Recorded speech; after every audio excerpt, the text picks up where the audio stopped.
ઉતાર્યા છે. આજે આપણો જે પ્રશ્ન હશે તે સ્વીકાર સાથે સંકળાયેલો પ્રશ્ન હશે. એટલે આજે આપણે એક નવો ટોપિક ભણવાના, એમ તો ડેલી નવો જ ભણીએ છે.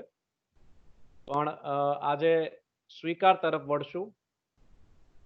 તો સ્વીકાર જોઈએ કે સ્વીકાર એટલે શું એની ચર્ચા પર ઉતરીએ.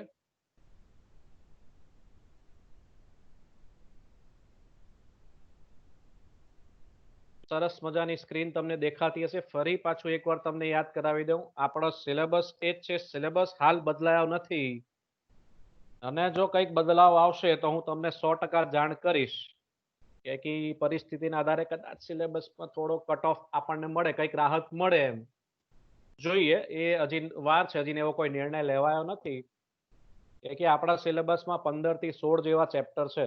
16 ચેપ્ટર જેવા છે. તો એ 15-16 ચેપ્ટર એટલે થોડુંક એમ લેન્ધી સિલેબસ છે આપણો. એટલે એ મુજબ કદાચ કંઈક રાહત આવે તો આપણા માટે સારું આ પરિસ્થિતિઓમાં. 4 યુનિટ છે, કદાચ એકાદ યુનિટ ઓછું કરી દે તો આપણને રાહત થઈ જાય. આશા કરીએ કદાચ આપણી વાતો યુનિવર્સિટી સુધી પહોંચે. આપણા સબ્જેક્ટનું નામ અત્યાર સુધી મર્કન્ટાઇલ લો ચાલી રહ્યું હતું. આપણે મર્કન્ટાઇલ લો, શોર્ટમાં એમ લો, ખબર નહીં કેમ લો, પણ એમ લો આ નામથી ઓળખાતું હતું. હાલ એનું નામ બદલાઈ ગયું છે. હવે એનું નામ છે business regulatory framework. BRF short ફોર્મમાં અગર આપણે જઈએ તો આખું નામ યાદ રાખવા વિનંતી, બિઝનેસ રેગ્યુલેટરી ફ્રેમવર્ક. કોઈ હવે તમને પૂછે તો તમને ખબર છે એટલું ધ્યાન રાખજો. આજનો આપણો પ્રશ્ન જોઈએ. દરખાસ્ત અને સ્વીકાર ચેપ્ટર આપણું ચાલી રહ્યું છે. 3rd ચેપ્ટર યુનિટ 1 આપણું ચાલુ છે. યુનિટ 1 સૌથી લાંબુ યુનિટ છે. 7 ચેપ્ટર છે અંદર. આપણે 3rd ચેપ્ટર આજે પૂરું થશે. નેક્સ્ટ લેક્ચરમાં 4થો ચેપ્ટર સ્ટાર્ટ થશે. કન્સિડરેશન કહેવાય અંગ્રેજીમાં 4થું ચેપ્ટર. અવેજ એ જોઈશું નેક્સ્ટ વીકમાં, નેક્સ્ટ લેક્ચરમાં. હાલ સ્વીકાર પર આવીએ. સ્વીકાર એટલે શું? કાયદેસર સ્વીકારના જરૂરી તત્વોની ચર્ચા કરો. ઘણીવાર યુનિવર્સિટી એક્ઝામમાં આ પ્રશ્ન પૂછાયો છે. બંને પ્રશ્નોનો અર્થ એક જ છે. કામ પૂછાય, કામ પૂછાય. બાબત એક સરખી જ છે. નીચે તમને એક ફોટો દેખાતો હશે, એક ઇમેજ દેખાતી હશે. બે વ્યક્તિ હાથ મલાવી રહ્યા છે, એક રીતે કોન્ટ્રાક્ટ કરી રહ્યા છે, એવો ફોટો આપણને દેખાઈ રહ્યો છે. જેમાં પ્રથમ પક્ષકાર એટલે પ્રોમિસર એ કંઈક ઓફર કરે છે, દરખાસ્ત મૂકે છે. આ દરખાસ્ત સામા પક્ષકારને પસંદ પડે છે. એટલે તે તેનો સ્વીકાર કરે છે. આ દરખાસ્ત અને સ્વીકારની જ ઇમેજ છે એક રીતે. જો પ્રથમ પક્ષકાર અંગ્રેજીમાં શું કહે છે? I will sell my car for 10,000. Would you purchase it? હું મારી કાર તને 10,000માં વેચવા માંગુ છું. શું તું ખરીદવા માંગે છે? એવી એક રીતની દરખાસ્ત પ્રથમ પક્ષકારે મૂકી છે. 10,000માં કાર વેચવા માંગે છે. લાઈને ભાઈ હું જ ખરીદી લઉં 10,000માં કાર. સામા પક્ષકારને જો આ ઓફર પસંદ પડશે તો એ પોતાની સંમતિ સામે વ્યક્તિ તરફ આપશે. સંમતિ આપવી એટલે એક રીતે સ્વીકાર કરવું જ ગણાશે. તો yes, I will purchase it. સામો પક્ષકાર હા પાડે છે, સંમતિ આપે છે, એટલે આ દરખાસ્તનો તે સ્વીકાર કરે છે. આવી રીતના દરખાસ્ત અને સ્વીકાર શક્ય બનતો હોય છે. દરખાસ્ત જ્યારે સ્વીકારાય છે ને મિત્રો, દરખાસ્ત જ્યારે સ્વીકારાય ત્યારે તે વચન બને છે. મિત્રો, પ્રસ્તાવના જે આપણે દરખાસ્તમાં જોયેલી એ જ સેમ ટુ સેમ તમે સ્વીકારમાં તેનો ઉપયોગ કરી શકો છો. બહુ જ સરળ છે. આપણે અગાઉ ભણી ગયા. કરારના આવશ્યક તત્વોની અંદર કે બે પક્ષકારો હોવા જોઈએ. બે પક્ષકારોમાંથી પ્રથમ પક્ષકાર એટલે કે પ્રોમિસર. હવે યાદ રાખજો, જ્યારે હું પ્રથમ પક્ષકાર કહું છું તે વચન આપનાર છે. વચન આપનારને અંગ્રેજીમાં પ્રોમિસર કહેવાય. વચન આપનાર અથવા દરખાસ્ત કરનાર, દરખાસ્ત મૂકનાર, આ બધા એક જ પક્ષકારોના નામ છે, પ્રોમિસર. જ્યારે સામો પક્ષકાર એમ હોય, સામો પક્ષકાર અથવા સ્વીકારનાર અથવા વચન લેનાર, આવા શબ્દો જ્યારે આપણે વાપરીએ છીએ ત્યારે તે પ્રોમિસી છે. બીજો પક્ષકાર, સામો પક્ષકાર.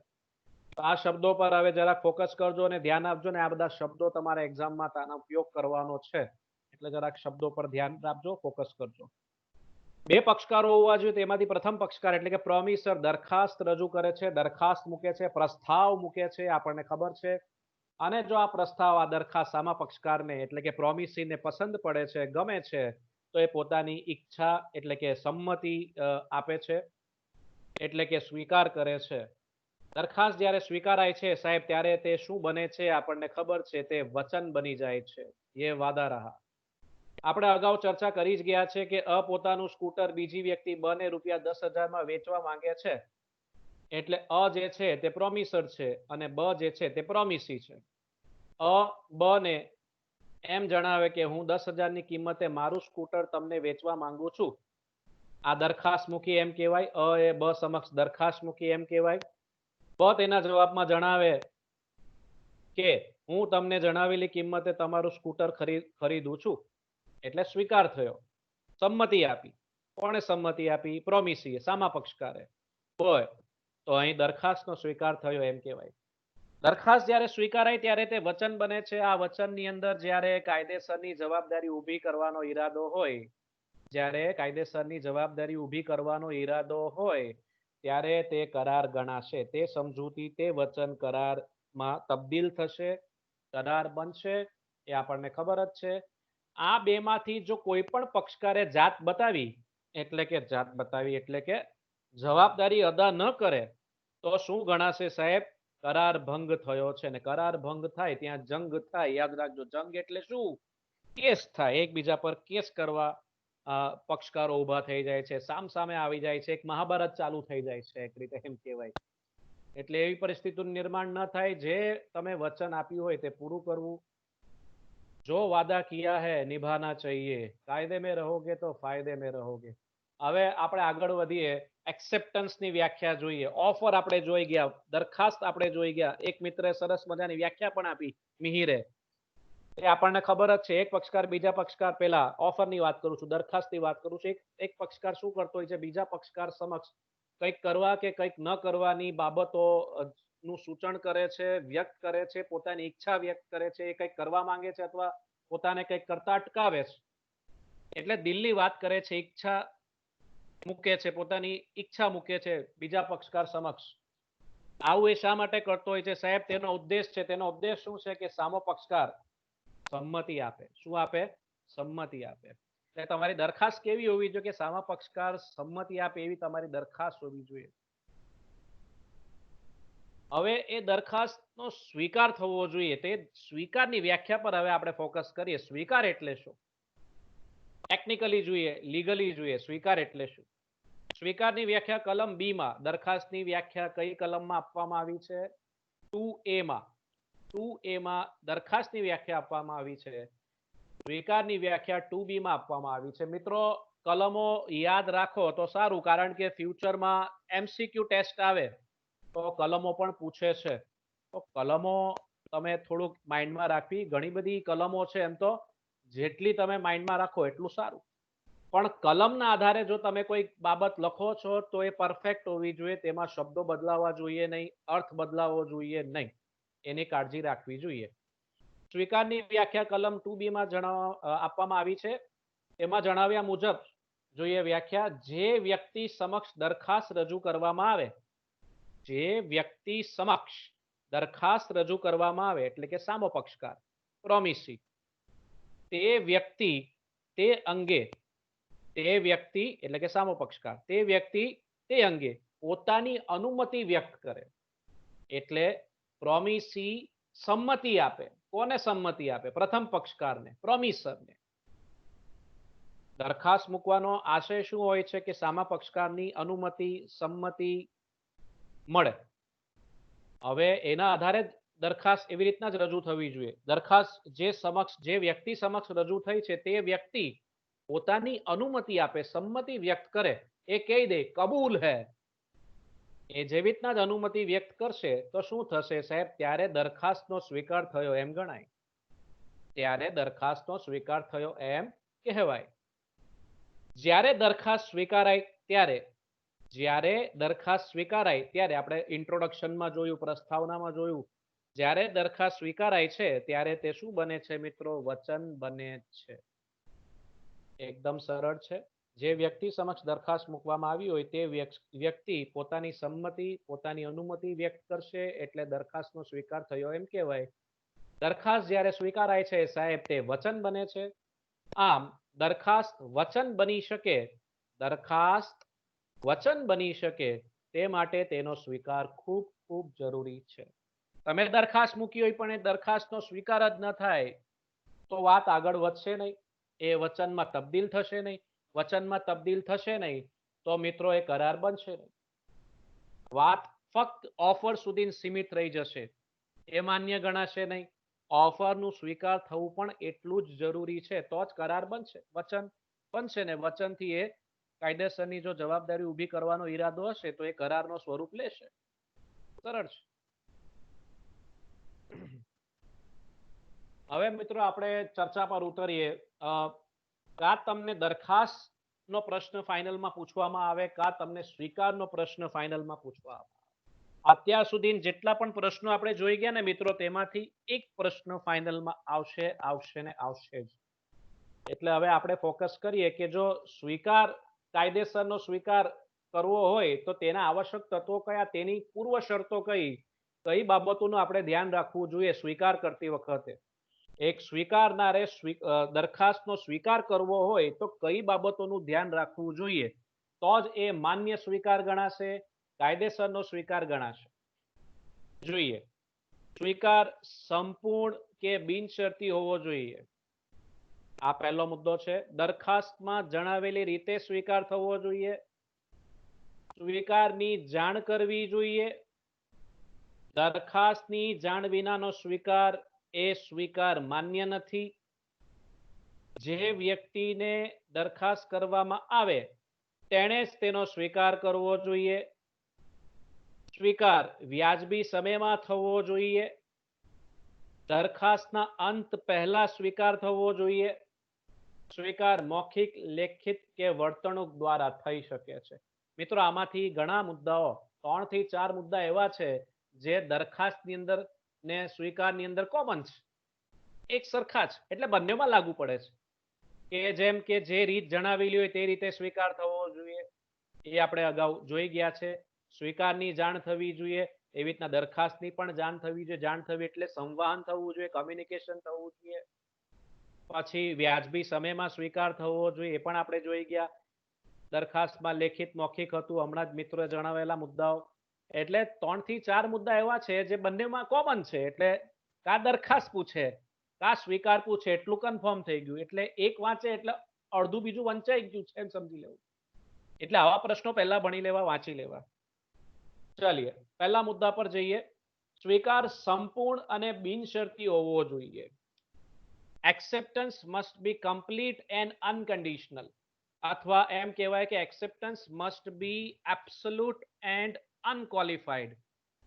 એટલે મિત્રો દરખાસ્ત જે સ્વરૂપમાં મૂકવામાં આવી છે, દરખાસ્ત જે સ્વરૂપમાં મૂકવામાં આવી છે તે એના સંપૂર્ણ સ્વરૂપમાં અને બિનશરતી, એ દરખાસ્તનો સંપૂર્ણ સ્વરૂપમાં અને બિનશરતી સ્વીકાર થવો જોઈએ.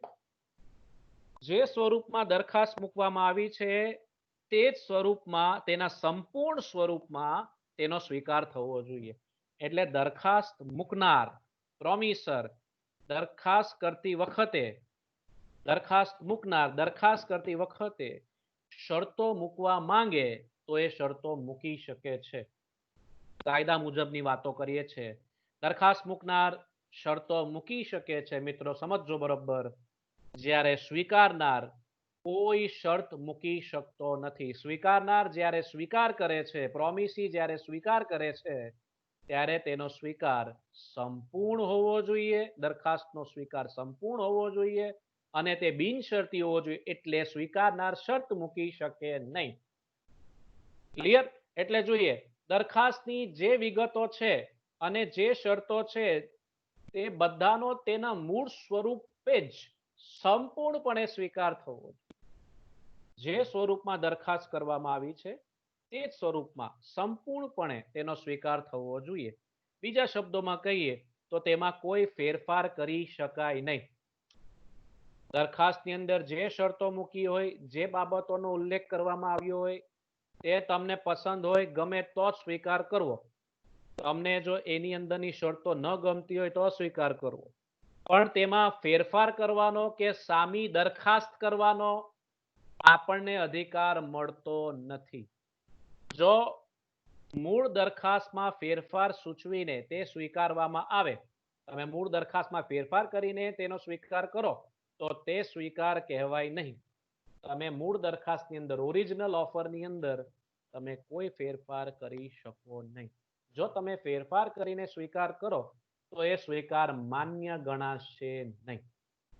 જો તમને દરખાસ્ત ગમતી હોય તો સ્વીકાર કરો, એમાં ફેરફાર કરવાનો અધિકાર સ્વીકારનારને મળતો નથી. જો તમે આવું કરશો, ફેરફાર કરશો, તો શું થશે?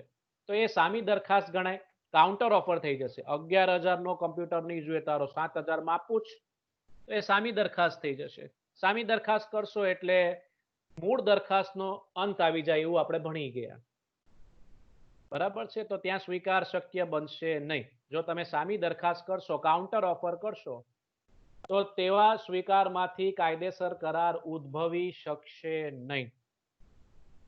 ઉદાહરણથી વધારે ક્લિયરિટી આવશે. ચલો ઉદાહરણ જોઈએ મિત્રો હવે. અંબાલાલ પોતાનું મકાન ₹1,000 માં વેચવાની દરખાસ્ત બંબાલાલને મૂકે છે. ઓહો, 1,000 નું મકાન, લાય મેં 1,000 મકાન લઈ લઉં. 1,000 અજયન પુસ્તિકામાં આવા બધા ચેન્જીસ કર્યા નથી. આપણે મકાનની જગ્યાએ ટેબલ ફેન પકડીએ, કારણ કે મકાનની કિંમત 1,000 હોઈ શકે નહીં. અંબાલાલ પોતાનું ટેબલ ફેન ₹1,000 માં વેચવાની દરખાસ્ત બંબાલાલને મૂકે છે. એટલે કોણ છે? અંબાલાલ કોણ છે? પ્રોમિસર. બંબાલાલ કોણ છે? બંબાલાલ કોણ હશે? બંબાલાલ પ્રોમિસી. હવે બંબાલાલ જણાવે છે કે તે મકાન ખરીદવા માંગે છે, પરંતુ કિંમત ઓછી આંકે છે. એવું બને ને કે તમે તમારો એક માની લો મોબાઈલ વેચવા માંગો છો, તમે કહો છો ₹5,000. સામો પક્ષકાર કે 5,000 ની 4,000 આપું, બોલ મંજૂર છે? આપણે તો નેગોશિએશન કરતા જોઈએ છે, વાટાઘાટો કરતા જોઈએ છે. એટલે સામી દરખાસ્ત થઈ ગઈ. 5,000 ની જે મૂળ દરખાસ્ત હતી તેનો અંત આવી ગયો અને 4,000 ની નવી દરખાસ્ત ઊભી થઈ, કાઉન્ટર ઓફર ઊભી થઈ. એવી જ પરિસ્થિતિ આ અહીંયા થાય છે. કાઉન્ટર ઓફર થઈ ગયું. તમને 1,000 ની કિંમતમાં વસ્તુ જોઈતી નથી, તમે બાર્ગેનિંગ કરો છો, 875 રાખવાની ઈચ્છા દર્શાવે છે સામો પક્ષકાર. કાઉન્ટર ઓફર થઈ ગઈ. અહીં એ મકાન વેચવાની અની દરખાસ્તનો સ્વીકાર કર્યો નથી. 1,000 માં સ્વીકાર કર્યો નથી, પરંતુ સામી દરખાસ્ત મૂકેલી ગણાય, એમ ગણાય. 875 ની સામી દરખાસ્ત કરી હવે દરખાસ્ત મૂકનાર થઈ ગયો અને સ્વીકારનારની પદવી પર આવી ગયો એમ કહેવાય, એ પોઝિશન પર આવી ગયો એમ કહેવાય. આ નવી દરખાસ્ત સ્વીકારે તો જ કરાર થાય. હવે પર નિર્ભર કરે છે કે 875 માં એ વસ્તુ વેચવા માંગે છે કે કેમ. હવે એને નક્કી કરવાનું છે. તું શું મારી સામે દરખાસ્ત મૂકે છે? લે, હું તારી સામે વળતી દરખાસ્ત મૂકું છું. 875 માં વેચવું જ, બોલ. હવે સામો પક્ષકાર નક્કી કરશે સ્વીકાર કરવો કે નહીં આ નવી દરખાસ્તનો, વળતી દરખાસ્ત. એટલે જે મૂળ સ્વરૂપની દરખાસ્ત હતી તેમાં તમે ફેરફાર કર્યો એમ કહેવાય. જે કરવાનો અધિકાર સ્વીકારનારને મળતો નથી.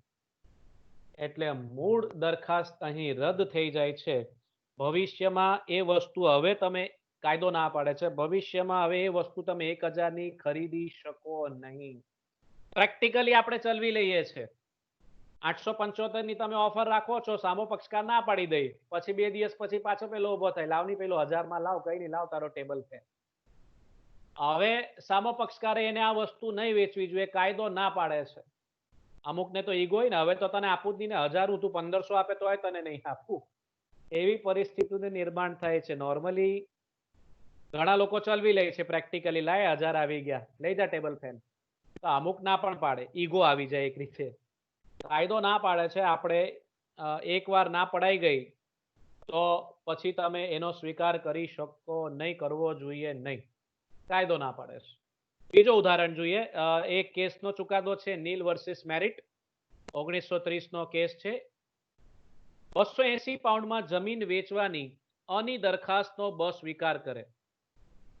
એક વ્યક્તિ છે, દરખાસ્ત કરે છે, એ પોતાના જમીનનો ટુકડો 280 પાઉન્ડમાં વેચવા માંગે છે, પણ 70 પાઉન્ડ મોકલાવી બાકીની રકમ હપ્તેથી આપવાનું કબૂલે તો તે સંપૂર્ણ અને બિનશરતી સ્વીકાર ન કહેવાય.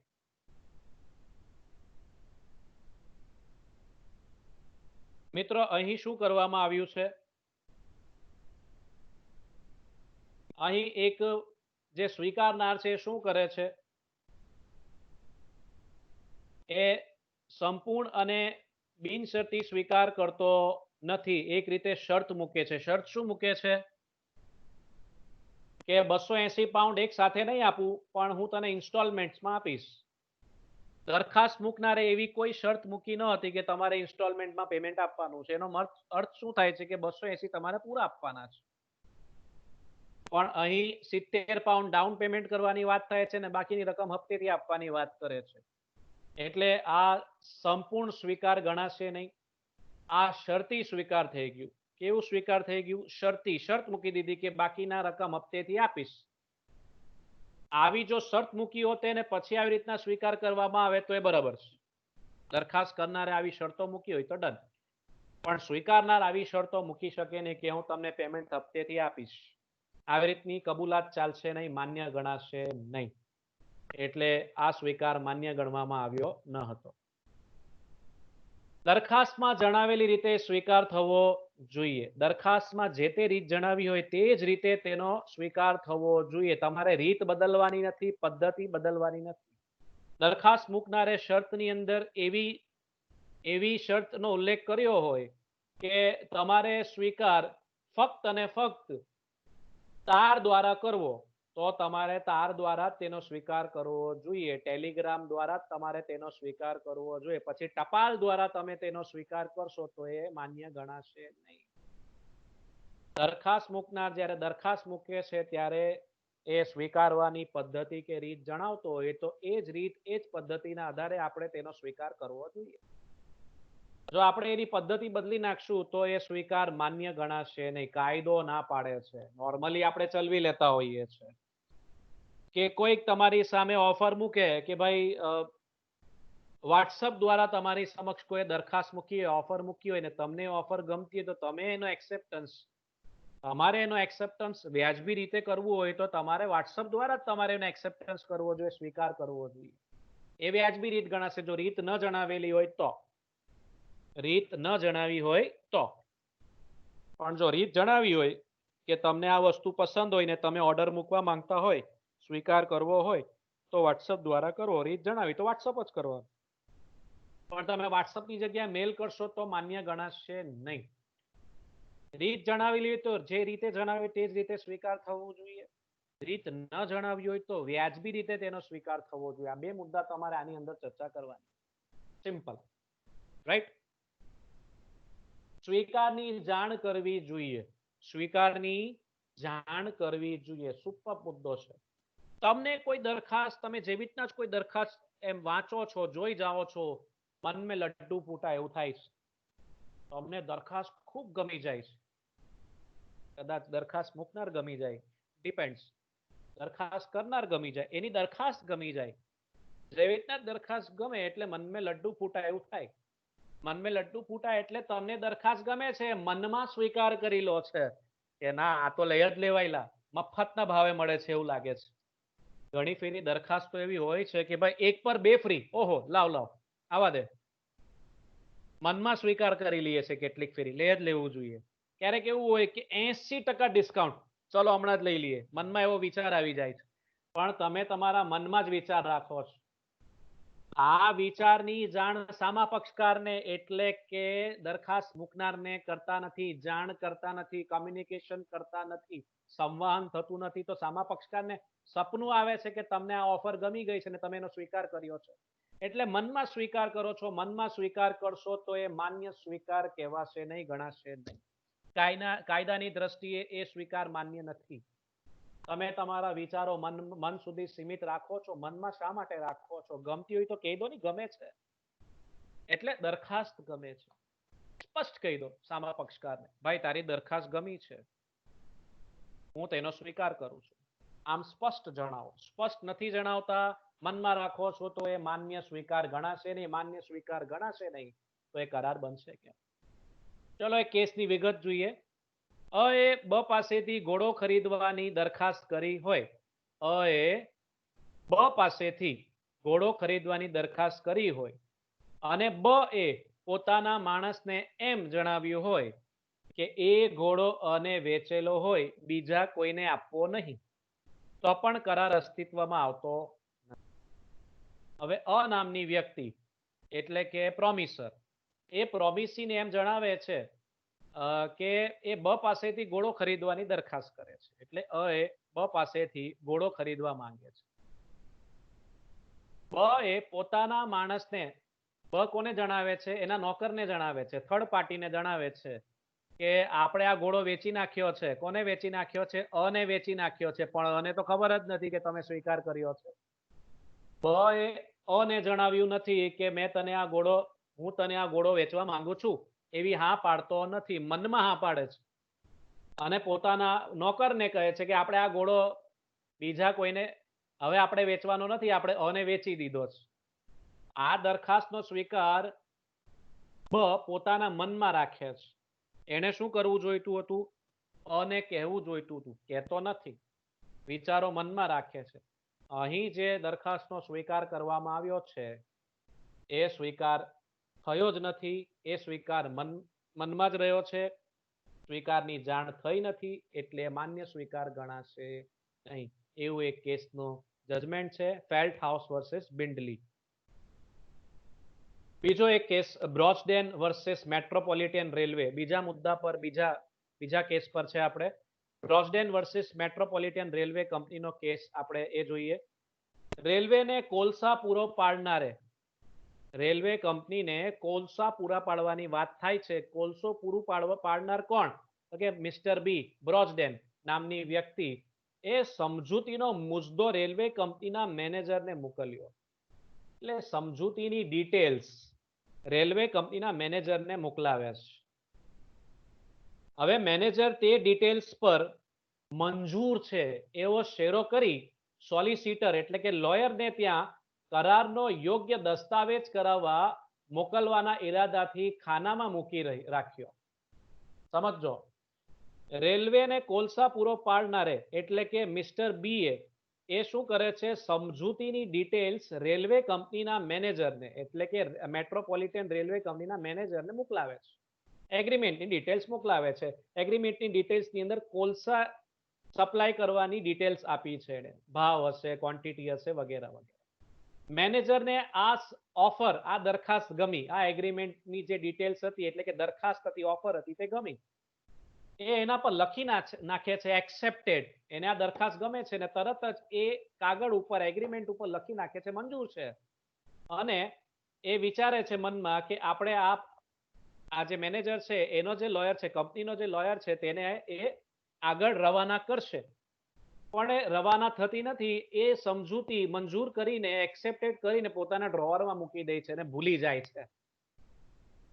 છે. એટલે દરખાસ્તનો સ્વીકાર મેનેજર સુધી સીમિત રહી જાય છે. મનમાં સ્વીકાર થયો એમ થયું. શરત ચૂકથી એ ડિટેલ્સ ખાનામાં જ પડી રહી અને કરાર લખાયો જ નહીં. આગળ વાર્તા વધી જ નહીં. મેનેજરને દરખાસ્ત ગમી પણ એ દરખાસ્તની આગળની પ્રક્રિયા થઈ જ નહીં. કરાર બન્યો જ નહીં, લખાયો જ નહીં, લોયર સુધી પહોંચ્યું જ નહીં. ઠરાવવામાં આવ્યું કે આ જાતના ખાનગી સ્વીકારની કરારથી, આ જાતની ખાનગી સ્વીકારથી અથવા મનમાં સ્વીકારથી કરાર ઉદ્ભવી ન શકે. એટલે અહીં સ્વીકાર થયો નથી. તેના ફલ સ્વરૂપે કરાર શક્ય નથી. કરાર પણ થયો નથી. ચોથા મુદ્દા પર આવીએ. દરખાસ્તની જાણ વિનાનો સ્વીકાર. દરખાસ્તની જાણ વિનાનો સ્વીકાર એ ક્યારે સ્વીકાર ગણાય નહીં. દરખાસ્ત તમને ખબર જ ન હોય શું દરખાસ્ત છે, કયા પક્ષકારે દરખાસ્ત મૂકી છે, કયા પ્રકારની દરખાસ્ત મૂકી છે, દરખાસ્તની શરતો શું છે, એ જ આપણને જો ન ખબર હોય તો આપણે એનો સ્વીકાર કરી જ કેમ શકીએ? તમને ઓફર જ ખબર નથી કે 1 પર 2 ફ્રી હતું અથવા આના પર 80% ડિસ્કાઉન્ટ હતું. મને આપ્યું નહીં, મને મળ્યું નહીં, પણ તમને ખબર જ નથી તો તમને શા માટે મળે? એટલે પૂર્વ શરત બની જાય છે. તમે સ્વીકાર કરો છો તો એ સ્વીકારની પહેલા તમને દરખાસ્ત ખબર હોવી જોઈએ અને દરખાસ્તની પૂરેપૂરી માહિતી તમને હોવી જોઈએ. તેની શરતો પણ ખબર હોવી જોઈએ. તો જ તે સ્વીકાર માન્ય ગણાશે. દરખાસ્તની જાણ વિનાનો સ્વીકાર ક્યારે કાયદેસર ગણાતો નથી. એટલે સ્વીકારનારને દરખાસ્તની હરેક ડિટેલ ખબર હોવી જોઈએ. દરખાસ્તની એને જાણ થવી જોઈએ. દરખાસ્ત મૂકનારે દરખાસ્ત લેનાર એટલે કે સ્વીકારનારને આ બધી જ માહિતી પૂરી પાડવી જોઈએ. એવી જ રીતે સ્વીકારનારે પણ સજાગ રહેવાનું છે, એને આ માહિતી મેળવી જોઈએ, ધ્યાન આપવું જોઈએ, એની પણ ફરજ બને છે. એમ બંને પક્ષકારની ફરજ બને છે.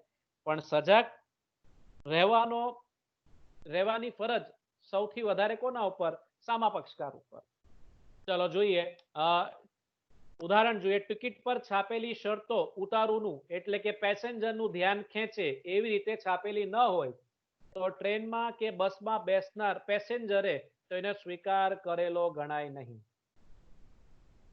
ટિકિટનો ઉદાહરણ આપણે જોઈ લો, થોમ્સનનો કેસ જોઈ લો. ટિકિટની આગળની બાજુ કાં તો શરતો મૂકી હોય રેલવે કંપનીએ, જહાજની કંપનીએ અથવા ટ્રેન કંપનીએ અથવા બસની કંપનીએ. આગળની બાજુ શરતો મૂકી હોય અથવા ટિકિટની પાછળની બાજુ શરતો મૂકી હોય. પાછળની બાજુ જો શરતો મૂકી હોય તો આગળ કંઈક ચિહ્ન, કંઈક સૂચન હોવું જોઈએ કે જે શરતું પેસેન્જરને લાગુ પડે છે તે પાછળ જુએ. એવી કઈ સૂચના હોવી જોઈએ તો એ પાછળ જોશે, નહીં તો એ કદાચ પાછળ વાંચે નહીં. જો સૂચના ન હોય ને પાછળ શરતો છાપી હોય તો એ પેસેન્જરને લાગુ પડતી નથી. તમે એને કોર્ટમાં ચેલેન્જ કરી શકો છો. પણ જો એવા ચિહ્ન મૂક્યા હોય ને પાછળ શરતો મૂકી હોય ટિકિટની તો એ આપણને લાગુ પડે છે, પછી ભલે આપણે ન વાંચી હોય. ટ્રાવેલિંગ એજન્સી નોર્મલી કઈ शर्त पर વધારે ફોકસ કરતા હોય છે? સાહેબ, यात्री अपने सामान का खुद जिम्मेदार है. આ ખાસ શરત એ લોકો મૂકતા હોય છે. એટલે તમે જે સામાન લઈને ચડ્યા હોય એ સામાનની જવાબદારી તમારી છે. ચોરી થઈ જાય તો રેલવે કંપનીની કોઈ જવાબદારી નથી, બસ કંપનીની કોઈ જવાબદારી નથી.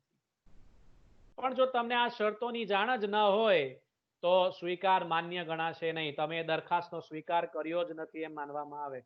પણ ટિકિટ પર છાપેલું હોય ને તમે ન વાંચો એ તમારી નેગ્લિજન્સી કહેવાય, લાપરવાહી કહેવાય. અગાડી છાપેલી છે ને તમે વાંચતા નથી તો એ તમારી બેદરકારી છે. એટલે તમને લાગુ પડે જ છે, બંધન કરતા પડે જ છે, તમે વાંચો કે ન વાંચો. દરખાસ્ત આવશે એ અપેક્ષાએ સામો પક્ષકાર સ્વીકાર કરે તો તે કાયદેસરનો સ્વીકાર નથી. ઘણી ફેરી શું થઈ જાય, આપણી પાસે જે દરખાસ્ત આવી ના હોય ને પહેલાથી જ આપણે સ્વીકાર કરી લઈએ છીએ. જે દરખાસ્ત મૂકનારે દરખાસ્ત જ નથી મૂકી ને આપણે પહેલાથી સ્વીકાર કરવા તૈયાર. પેલો જે માલ વેચવા જ નથી માંગતા, આપણે કહી દઈએ તારો માલ લઈ લીધો. અરે એને માલ વેચવાની દરખાસ્ત તો મૂકવા દે, પછી આપણે એને સ્વીકાર કરીએ ને. આપણે પહેલાથી એડવાન્સ ચાલતા હોઈએ છીએ ક્યારેક ક્યારેક. એ માન્ય ગણાશે નહીં. ઉદાહરણ જોઈ લઈએ. શેરની અરજી મળે તે પહેલા કંપની શેર્સની મંજૂરીનો પત્ર લખે. અજીન શેર પરચેસ કરનાર શેર્સની અરજી કરે, એપ્લિકેશન મૂકે એ પહેલા કંપની એને શેર્સની મંજૂરીનો પત્ર મોકલી આપે. કંપની તને 10,000 શેર આપવા તૈયાર, 5,000 શેર આપવા તૈયાર, આલે મંજૂરી પત્ર. અરે હજી એને એપ્લિકેશન તો આપવા દે, પછી એનો સ્વીકાર કરને, એની અરજી તો આવવા દે. એટલે દરખાસ્ત મૂકનાર દરખાસ્ત કરશે, પછી એનો સ્વીકાર થશે. દરખાસ્ત મૂકનાર દરખાસ્ત ન મૂકે તો સ્વીકાર શક્ય નથી. જે વ્યક્તિને દરખાસ્ત કરવામાં આવે તેણે જ તેનો સ્વીકાર કરવો જોઈએ. જેઠાલાલ પોપટલાલ સામે દરખાસ્ત મૂકે તો પોપટલાલ જ તેનો સ્વીકાર કરી શકે. પોપટલાલ સિવાય દુનિયાની અન્ય કોઈ વ્યક્તિ તેનો સ્વીકાર કરી શકે નહીં. એટલે નિશ્ચિત દરખાસ્ત મૂકવામાં આવે, નિશ્ચિત વ્યક્તિ સમક્ષ દરખાસ્ત મૂકવામાં આવે તો નિશ્ચિત વ્યક્તિ જ તેનો સ્વીકાર કરી શકે. નિશ્ચિત વ્યક્તિ દરખાસ્ત મૂકવામાં અહીંયા જેઠાલાલ છે. દરખાસ્ત મૂકનાર જેઠાલાલ છે એટલે નિશ્ચિત વ્યક્તિ જેઠાલાલ છે દરખાસ્ત મૂકનાર તરીકે. કોની સમક્ષ દરખાસ્ત મૂકે છે? પોપટલાલ સમક્ષ દરખાસ્ત મૂકે છે. તો પોપટલાલે જ તેનો સ્વીકાર કરવો જોઈએ. અન્ય પક્ષકાર, ત્રાહિત પક્ષકાર, થર્ડ પાર્ટી તેનો સ્વીકાર કરી શકે નહીં. એટલે જેની સમક્ષ દરખાસ્ત મૂકવામાં આવી છે તે જ વ્યક્તિ તેનો સ્વીકાર કરી શકે છે.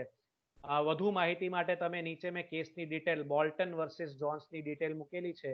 વધુ રેફરન્સ માટે તમે વાંચી શકો છો પાછળથી. પોઈન્ટ નંબર 6 પર જોઈએ. સ્વીકાર વ્યાજબી સમયમાં થવો જોઈએ. સ્વીકાર વ્યાજબી સમયમાં થવો જોઈએ. સમય મર્યાદા, સમય સીમા આપી હોય તો એ સમય સીમાની અંદર રહીને આપણે સ્વીકાર કરવો જોઈએ. દરખાસ્ત મૂકનારે દરખાસ્ત સ્વીકારવાની સમય સીમા, સમય મર્યાદા આપી હોય તો એ સમય મર્યાદાના આધારે આપણે તેનો સ્વીકાર કરવો જોઈએ. 7 દિવસનો સમય આપ્યો હોય કે જો તમને આ દરખાસ્ત ગમી હોય તો 7 દાડામાં સ્વીકાર કરવા વિનંતી. તો તમારે 7 દાડામાં તેનો સ્વીકાર કરવો જોઈએ. જો સમય મર્યાદા આપવામાં ન આવી હોય મિત્રો તો તેનો સ્વીકાર વ્યાજબી સમયમાં થવો જોઈએ, કરવો જોઈએ. વ્યાજબી સમયે દરેક કેસના સંજોગો પર આધાર રાખે છે. ક્યાંક 7 દિવસ હશે વ્યાજબી સમય, ક્યાંક 14 દિવસ હશે, ક્યાંક 21 દિવસ હશે, એવી રીતના કેસ પર આધાર રાખે છે. સંજોગો, કેસના સંજોગો પર આધાર રાખે છે કે વ્યાજબી સમય કેટલો હશે. દરખાસ્તના અંત પહેલા, દરખાસ્તનો અંત આવી જાય ને તે પહેલા તેનો સ્વીકાર થઈ જવો જોઈએ. દરખાસ્ત મૂકનાર દરખાસ્ત પાછી ખેંચી લઈને તે પહેલા તેનો સ્વીકાર થઈ જવો જોઈએ. જો આપણે દરખાસ્તનો સ્વીકાર કરવામાં મોડા પડશું તો એ સ્વીકાર માન્ય ગણાશે નહીં. એટલે જે વ્યક્તિએ દરખાસ્ત મૂકી છે એ દરખાસ્ત પાછી ખેંચે ને, પ્રોમિસર દરખાસ્ત પાછી ખેંચે તે પહેલા સ્વીકારનારે પ્રોમિસીએ તેનો સ્વીકાર કરી લેવો જોઈએ. જો દરખાસ્ત પાછી ખેંચી લેવામાં આવે ને ત્યારબાદ તમે સ્વીકાર કરો છો તો એ સ્વીકાર માન્ય ગણાશે નહીં. ઉદાહરણ આપણે મૂક્યો છે લંડન અને નોર્ધન બેંક. બહુ જબરજસ્ત છે. અહીં ટાઈમ એલિમેન્ટના ઉપર ઉદાહરણ મૂક્યો છે. સમય સીમાની વાત છે, અંદર સમયનો મહત્વ દર્શાવવામાં આવ્યો છે. લંડન અને નોર્ધન બેંકના મુકદ્દમામાં એક વ્યક્તિએ બેંકના શેર ખરીદવા અરજી કરી. એટલે આ કંપની પોતાના શેર્સ બહાર પાડે છે, આ બેંક જે છે તે. તો તેમાં એક પક્ષકાર મિસ્ટર એક્સ માની લઈએ છે. મિસ્ટર એક્સ એ બેંકના શેર્સ ખરીદવા માટે દરખાસ્ત રજૂ કરે છે, અરજી કરે છે. પરંતુ પાછળથી તે અરજી એટલે કે દરખાસ્ત પાછી ખેંચતો પત્ર બેંકને લખ્યો. માની લો સોમવારે એને અરજી કરી અને બીજા જ દિવસે મંગળવારે પત્ર લખે છે કે હવે આ શેર્સ પરચેસ કરવા માંગતો નથી, મન બદલાઈ ગયું. સોમવારે હા પાડે છે, મંગળવારે ના પાડે છે. હા પાડવાની અરજી પણ લખી છે, ના પાડવાનો પત્ર પણ લખ્યો છે. જે બેંકને બીજે દિવસે 8:30 વાગે મળ્યો,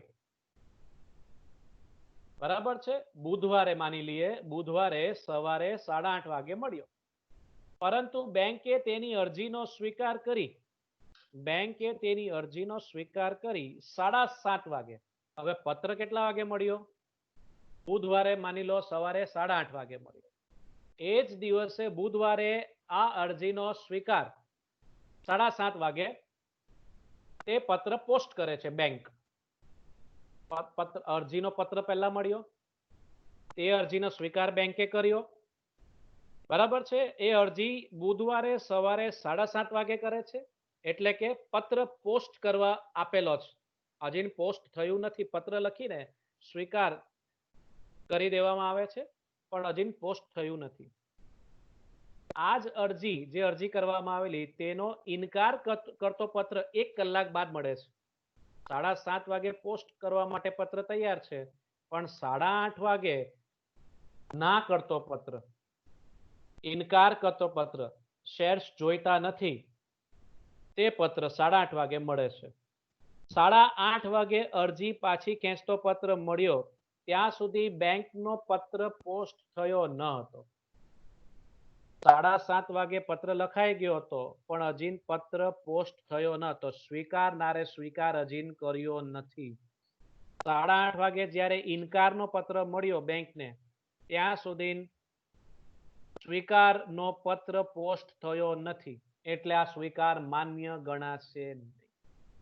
7:30 વાગે જો પત્ર પોસ્ટ થઈ ગયો હોતે 8:30 પહેલા, ના પાડતો જે પત્ર મળ્યો છે, સ્વીકાર પાછી ખેંચતો જે પત્ર મળ્યો છે એ 8:30 પહેલા મળી જતે તો અહીં તે સ્વીકાર માન્ય ગણાશે નહીં. એટલે સમયનો મહત્વ છે. અહીં પત્ર પોસ્ટ થયો નથી 8:30 સુધીમાં, એટલે આ સ્વીકાર એ માન્ય સ્વીકાર ગણાશે નહીં. અદાલતે ઠરાવ્યું કે દરખાસ્ત પાછી ખેંચાઈ હતી, દરખાસ્ત એ પાછી ખેંચાઈ ગઈ હતી, ત્યાર પછી સ્વીકાર થઈ શકે નહીં. દરખાસ્ત 8:30 પાછી ખેંચાઈ પણ 8:30 સુધીમાં સ્વીકારનારે સ્વીકાર કર્યો નથી. સ્વીકારનારનો સ્વીકાર હજી તેની પાસે જ પડ્યો છે, પત્ર પોસ્ટ થયો નથી. એટલે અહીંયા સ્વીકાર માન્ય ગણાશે નહીં. આ મુદ્દો રિપીટ થાય છે, આપણને ખબર છે, જેમ દરખાસ્ત મૌખિક, લેખિત કે વર્તણૂક દ્વારા થઈ શકે છે, વ્યવહાર દ્વારા થઈ શકે છે, એવી જ રીતે સ્વીકાર પણ મૌખિક, લેખિત કે વર્તણૂક દ્વારા થઈ શકે છે. જે દરખાસ્ત મૌખિક મૂકવામાં આવી હોય તેનો સ્વીકાર પણ મૌખિક થઈ શકે છે, અથવા લેખિત સ્વરૂપમાં હોય તો તેનો સ્વીકાર પણ લેખિત સ્વરૂપમાં થઈ શકે છે. માની લો એક્સ વાય સમક્ષ એવી દરખાસ્ત મૂકે કે પોતાનો જમીનનો ટુકડો ₹5,00,000માં અ નામનો વ્યક્તિ ₹5,00,000માં જમીનનો ટુકડો અ નામનો વ્યક્તિ ₹5,00,000માં જમીનનો ટુકડો બ નામની વ્યક્તિને વેચવાની દરખાસ્ત કરે છે, મૌખિક દરખાસ્ત કરે છે. આ જ મૌખિક દરખાસ્તનો આપણે મૌખિક સ્વીકાર કરી શકીએ છીએ. એવી જ રીતે લેખિત થઈ શકે છે અથવા વર્તણૂક દ્વારા પણ તેનો સ્વીકાર થઈ શકે છે. વર્તણૂક દ્વારા એટલે શું? તો ઉદાહરણ મૂક્યું છે, બસમાં બેસનાર મુસાફર અમુક શરતોએ વાહન ચલાવનાર કંપનીની દરખાસ્ત વર્તણૂક દ્વારા સ્વીકાર કરે છે. બસમાં બેસનાર મુસાફર એટલે સ્વીકારનાર છે, સૌથી પહેલો મુદ્દો. બસ ચલાવનાર કંપની એટલે જીએસઆરટીસી માની લઈએ અથવા બીઆરટીએસ માની લઈએ. આપણે જીએસઆરટીસી ને પકડીએ.